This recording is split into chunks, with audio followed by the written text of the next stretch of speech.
Уставниот суд ќе решава дали министерот за финансии Кирил Миновски може или не во овој период да исплаќа субвенции. Од Уставниот суд потврдуваат дека веќе има оформен предмет и дека судија со неговите соработници работи на предметот, но не се знае кога оваа точка ќе биде на дневен ред, кога најскорешната седница на Уставен е закажана за 10 мај, но на неа не се наоѓа оваа точка. Земјоделците на вчерашниот протест и блокадите порачаа дека бараат скоро решавање на кризата за да си ги добијат парите. Имено одлуката паѓа врз Уставен заради членот 165В, во кој се вели дека носител на јавна функција кој спротивно на забраните утврдени со изборниот законник врши исплаќање на плати, пензии, субвенции и социјална помош и други исплати и материјални надоместоци од буџетските средства или од средства на јавните фондови кои не се редовни, месечни исплати ќе се казни со затвор од 3 до 5 години. Доколку Уставниот суд го оспори тој член, во тој случај не би постоеле пречки за исплата на субвенциите.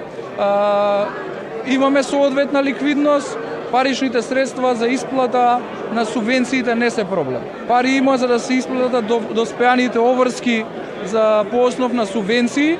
Трезорот благовремено врши исплата како на доспеаните обврски кои што ги имаат државните институции, се исплаќаат плати, се исплаќаат пензии, се врши редовен поврат на данокот на додадена вредност, тоа може слободно да го проверите со сите фирми.